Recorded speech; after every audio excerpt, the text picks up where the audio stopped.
Hello, I'm Bob Cialdini, a behavioral scientist and author of the book Influence, as well as the new book Pre-Suasion. And I'd like to tell you about a series of video interviews I've conducted with individuals who I admire and who have written about behavioral science not just for the academic community, but as well for the larger community. Individuals such as Dan Ariely, Adam Grant, Amy Cuddy, and Richard Thaler. In this series of interviews called Cialdini Asks, I try to get beneath the surface and behind the scenes, inquiring into the motivations that spurred the work of these individuals and their decisions to write about it for a popular audience. I also asked them about aspects of their work that exceeded their expectations in terms of impact, as well as those aspects of their work they felt have been most underappreciated. I even asked them to tell us a funny story or revealing one that nobody knows about them and their work. I know that in the process, I have been surprised, fascinated, and informed by their answers. I hope that the same will be true for you. So I do hope that you will look out for and tune in to the Cialdini Asks video series as we make it available online over the next several weeks. Thanks. Hi, Adam. Hey, Bob. Great to see you. You as well. You know, one of the bases I employ to select people for this interview series involves not just the contributions they've made to behavioral science with their research, but also how they've extended the reach of behavioral science beyond the academic community to the larger community. And you've done that with a pair of terrific books, Give and Take first, and then more recently Originals, both of which I read cover to cover at one sitting. Oh no, I'm so sorry. I couldn't get enough of it, really. Now, I have my own reasons for wanting to share behavioral science with the non-academic reader. And I wonder what yours might be. That is, what were the factors that spurred you to take that particular direction? Well, let me start by taking you back to 1999. I was a freshman in college. I was taking a writing seminar on social influence. And the assigned reading for the seminar was a book called Influence on the psychology of persuasion. I think you might have read it a few times because you wrote it. And I was just riveted that you could take all of these principles that I didn't even realize had affected my life over and over again and explain them using social science. And I started telling all my friends and my family about the book, and they got tired of it at some point. And at the same time, I was taking an intro psychology class. And your book was assigned for that class too. And I loved it so much that I read it both times. And I was just hooked. I mean, honestly, your work was what first piqued my interest in social science. And I love the way that you combined the ability to explain the weird things that had happened in our lives and, you know, the barriers to our own success and happiness, but also were able to teach us how to do better. And I thought that the great social science ought to live in and both generate fundamental understanding, but also real applied insight. And I decided I was going to do that. And really, when I got to grad school, I forgot about it because I got busy with publishing. And a few weeks after getting tenure, I started realizing that I had a responsibility to live up to try to share these ideas outside the ivory tower. So it's all your fault. Here we are. Well, you know, I didn't expect that, but that's very gratifying to hear. That's terrific. But let me ask the first substantive question that I like to ask in these interviews. And once again, let me begin by saying I'm a big fan of your research, but I was especially taken with a study of yours showing that putting a small sign in examination rooms reminding doctors that washing their hands would reduce their chance of getting an infection had no effect on their hand washing. But a sign reminding them to wash their hands because it would reduce their patient's chance of getting an infection, increased hand washing by 45%. What was the impetus for that study? That is, what was the insight or experience that led you to want to do that particular study? It was a combination of things. So one of the ways, Bob, that your work has really influenced me is it's shown me the power of small interventions to have a large impact. And when I started graduate school, I knew I wanted to do field experiments where we could make relatively minimal changes to people's environments, but produce a pretty dramatic effect on behaviors that mattered. And I'd been working on this in a couple of settings. And then my wife was pregnant. We were expecting our first child, and we went into the hospital, and I saw these signs on the wall that said things like, gel in, wash out. And even worse, here are the 12 steps to wash your hands. And I'm thinking, this is not a how-to problem. It's a why-to problem. Especially doctors and nurses and anybody who's been trained as a healthcare professional, they know how to wash their hands, right? The problem is they're busy and they're not sufficiently motivated to do it. And a colleague of mine, Dave Hoffman, had been studying safety behaviors like this, and we'd been looking for an excuse to do a project together. So while we're waiting for our daughter to arrive, I shot him a quick email and said, I think these signs are terrible. We ought to do something about it. And part of the instinct was that, you know, people obviously are willing to do a lot of things for others that they wouldn't do for themselves, right? You've observed this your whole career, that there are times when immediate self-interest is not sufficient, but knowing the consequences of your actions for others is something that focuses your attention and brings you a sense of meaning. But we also thought that we had this basic assumption that people are unwilling to hear that their own health is at risk. There's a lot of research on the defensive processing of health messages and how people say, no, but I'm a doctor, I'm protected. Or, you know, in some cases, well, you know, I'm in a hospital a lot, I'm exposed to a lot of diseases, but I rarely get sick. So either I had a superior immune system to begin with, or now I've acquired one. And, you know, either way, it's going to fall on deaf ears. Whereas you can't deny that a patient is vulnerable. And so we thought maybe if we posted a sign reminding people that patients could get sick, they would stop and wash. What I love about that is that it's a reminder, that recognition that patients can get sick and that commitment to the welfare of the patients was in there all along. What you did with that sign was simply bring it to consciousness. And that was the trigger for this remarkable 45% increase in hand washing, something that had been a barrier in hospitals that various administrators were trying to climb because physicians weren't washing their hands. This one little thing that you touched on made that difference. I thought that was really instructive. Yeah. Well, thank you. I never quite thought about it that way, but you're right. It's in some sense, it's another example of consistency and commitment.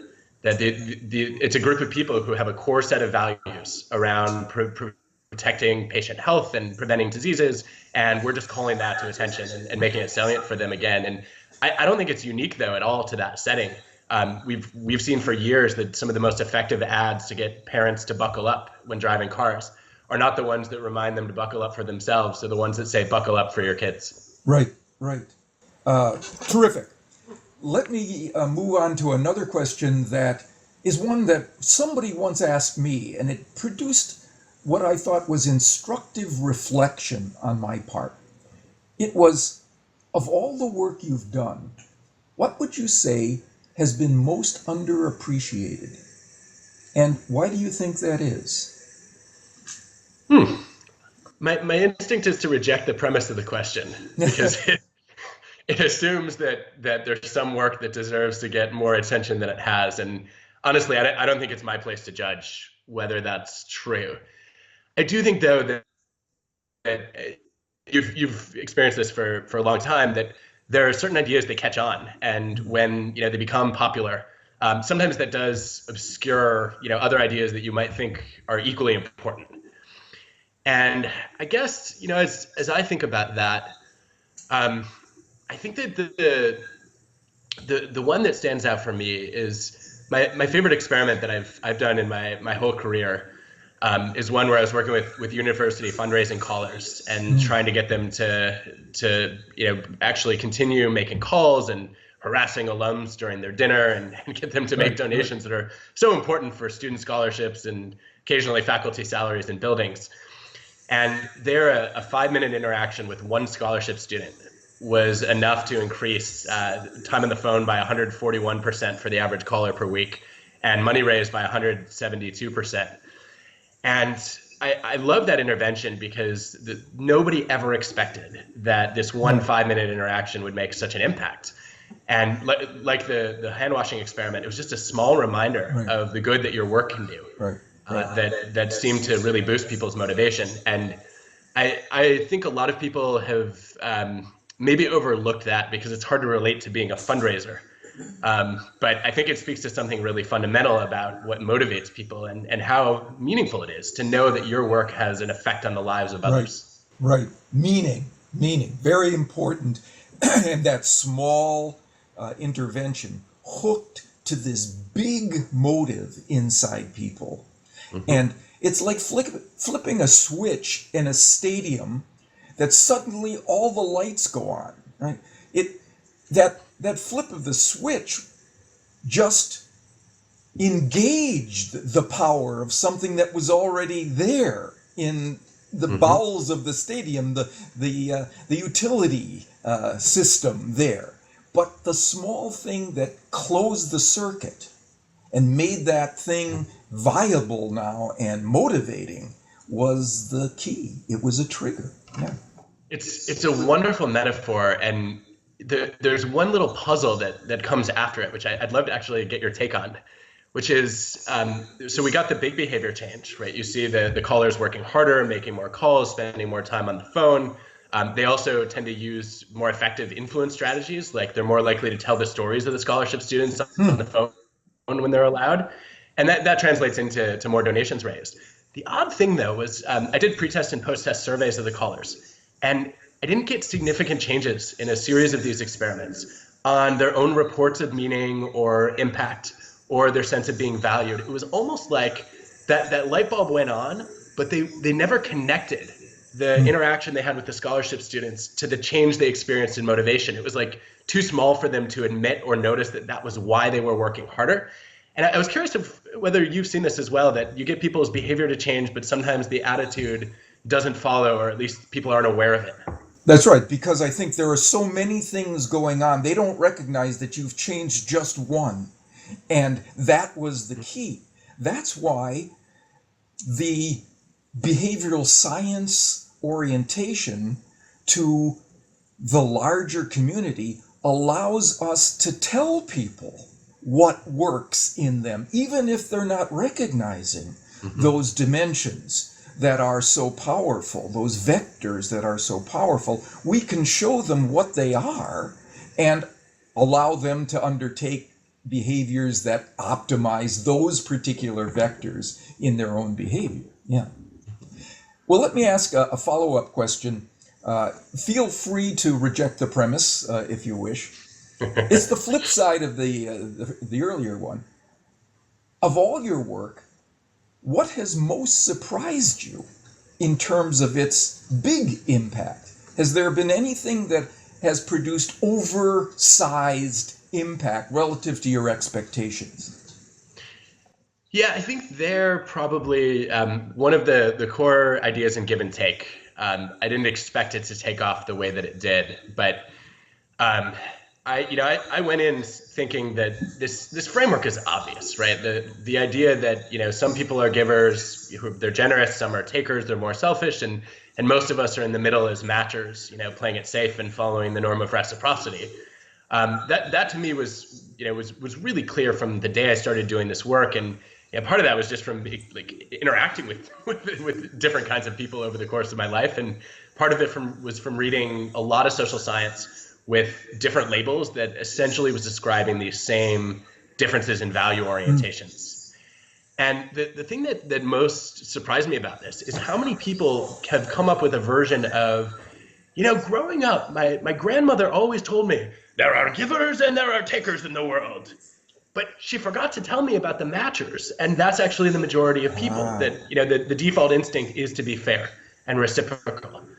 And I just found that so, so odd that people would live in an understanding that people are at the extremes of anything, but especially that, people are either generous or selfish, as opposed to just saying, look, most of the time people approach their interactions and say, I'll do something for you if you do something for me. And I just took for granted that everyone knew that. It turns out they didn't.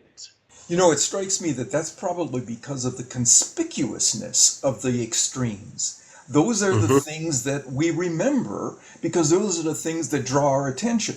The things that are in the middle that we do most of the time, we kind of gloss over as if they're not really having the biggest impact. Yeah. Yeah, I think you're right. And I guess part of the reason that I found the style of matching so interesting is I've had a few conspicuous experiences with matchers that were almost more standout than the givers and the takers. And, I guess when that happens, it resets your expectations about what's going to be salient for other people. Right. Okay. Another question. In your experience as a researcher or author, is there a revealing or humorous story you can tell us that very few people know? Well, actually, yeah. So one of the matcher stories fits that perfectly. Yeah. So I was in grad school. I think it was about halfway through my first year. And I was writing a paper on a topic that was a little bit outside my comfort zone. And I had another student in the program who knew that area extremely well. And I sent an email and said, look, this is an area of your expertise. I was wondering if you'd be willing to take a look at this paper and maybe send me a few comments or suggestions, even some literature to read.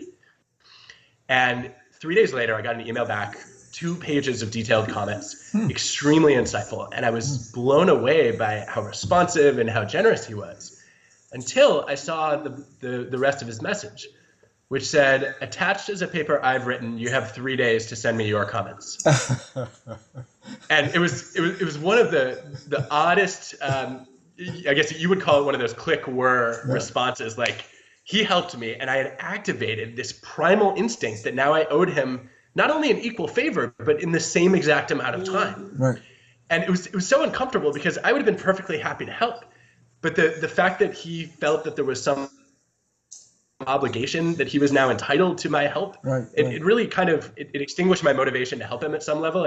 I still did it, but it felt very transactional. It felt like he didn't care about me. He just wanted something from me. Right. And it made me realize that the same behavior, guided by different motives, can have very, very different effects on us. Right. I've always remarked when I speak about the principle of reciprocity and someone has said thank you to us, what we don't ever want to say is, yeah, and you owe me one now. Because that's gonna explode the goodwill that goes with the gratitude associated with having received a generous act. Right. You know what though? I'm gonna have to try this now just to see what the reaction is. Right. I can't imagine anyone ever saying that unless you're the Godfather. Right. No. Here's the last question. As you know, I've recently written a book called Pre-Suasion, which explores what communicators do before delivering a message to increase its acceptance.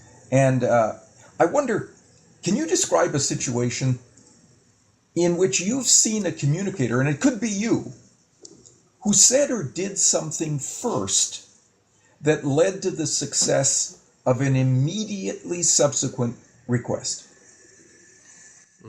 I've been thinking about this one a lot, in part because one of the things that Pre-Suasion really caused me to reflect on is all the things that we do to set the stage for the moments that we want to have influence. And I'll tell you that actually the example that's really stuck with me is a mistake that I made in my own career, which was I was called in by a financial services company to try to help them attract and motivate and retain their junior people. Investment bank, people were treated very poorly, and the stars who had lots of other options were jumping ship pretty quickly. And I went in and spent a couple months doing interviews and surveys, and then proposed some field experiments where we could really try to test what worked. and they started arguing about whether they should just change compensation and offer more bonuses, which of course they've done at least 9 times before and hadn't done any good. Right. And it was like I was having a conversation with Homo economicus, right? Like, people are only motivated by incentives. That's all there can be. Never mind the data I'd collected showing that the desire to learn and the chance to help clients were the 2 factors that most motivated the majority of the bankers. Yeah. And I think I lost it. And I just blurted out, I've never seen smart people act so dumb. Ooh. And it was one of those moments, like, what was I thinking? I clearly wasn't thinking. I immediately regretted it. And I got a call about 7 months later from one of the head bankers, and he said, "We've been implementing 6 of the 20-some recommendations that you gave us. And I wanted you to know that the single most important thing that you did was you called us a bunch of idiots." Mm. I'm sorry, I've lost sleep over this. How is this possible? And he said, you earned our trust that you were willing to be honest with us in that situation. And now we want to come back to you and do some more work together. And, I guess it's a little bit like the court jester who doesn't get his head cut off. But it was a good lesson in the fact that there was a time and a place to speak really candidly and maybe even a little bit too directly. Because it led this group of people to believe that I was not just giving them platitudes, that I was willing to call a spade. And that was a big aha for me. But I don't know that I'm ever going to word it quite like that again. No, but I think what you've revealed here is anything you can do that winds up establishing your trust in the eyes of your audience is going to elevate your subsequent influence over that audience. And this is an unusual one. I agree. We may not want to use this in many other kinds of situations, but there are all kinds of ways to elevate trust that people don't think of. Admitting a weakness, for example, early on in their presentation, which we're schooled never to do. We're always schooled to lead with our strengths, get people leaning in our direction before we ever mention a drawback or a weakness in our case. And it's just not what the research shows. There are things that we can do that we wouldn't expect, which establish our trustworthiness, and we've and leveraged our influence subsequently. Yeah. I'm in complete agreement on that. I will say, though, that one of those oh shoot moments afterward was what would Bob tell me to do in this situation where I'm trying to have influence? I'm pretty sure you would tell me not to insult the guy that I'm trying to persuade. Right. But I guess I got lucky in that situation. That's right. I would have been wrong, it turns out. But this was great. I genuinely enjoyed our time interacting and learned a bunch of things that I didn't know about you that I think other behavioral scientists and both our followers, sets of followers, would be interested in knowing. So thank you very much for taking the time, Adam. No, it's a real honor that you asked. And if I can turn the tables on you with one question for you. Sure. I would love to know, since writing Pre-Suasion, how has the way that you've lived your own influence attempts changed? Because I feel like we rarely get to hear the author's own experience of what they do differently as a result of what they learned from writing the book. Yeah. Here's the one that stands out for me. In the book Pre-Suasion, I also talk about the 7th principle of influence, the thing that had eluded me in my recognition of the major motivators that move people in our direction. And I call it unity, the idea that if we can establish for an audience that we are of them, we are one of them, then everything inside the influence process gets easier, right? And so I had a particular situation. I had read this research and I was ready to write about it, and I was also preparing a report that needed to be done the next day, and I had a hole in my data. I didn't have data to make a particular point I wanted, but I knew that a colleague of mine did have those data from a study that he had done. So I called him He was a sort of an irascible guy on my faculty in the psychology department. And I said, Tom, not his real name, Tom, I'm going to call you. I'm going to call you. I sent him an email to this effect. I'm going to call you and ask you for these data because I'm behind and I have a deadline for tomorrow. So I called him and he said, Bob, I know why you're calling and I'm not going to be able to help. He said, look, I'm a busy man too. I can't be responsible for your poor time management skills, right? So I'm not going to be able to help. Before I read this research about what you do first, right, to establish a sense of unity, I would have said, but Tom, I really need this. This is important to me. Could you help me out? Here's what I said instead. Tom, you know, we've been in the same department now for 12 years.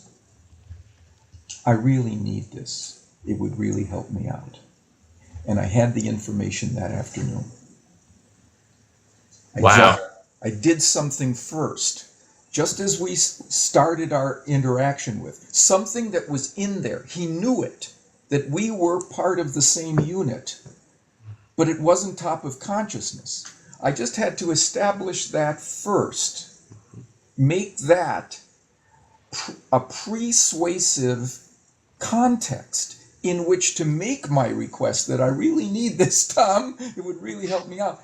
And then I got a yes. I don't think I would have gotten a yes otherwise. Wow, that's fascinating. So you reminded him of his identification with the group, and that made you someone that he actually did feel responsible for. Exactly. We were colleagues. We were partners. We were part of the same unit. And there were obligations and expectations associated with that that made him want to say yes. It's fascinating. Yeah. Great. Okay. Well, I appreciate the insightful question that you asked me. It got me to remember this particular instance. And I'm glad we've had the chance to spend some time together. It was terrific. Me too. Thanks, Bob. All right. So long for now.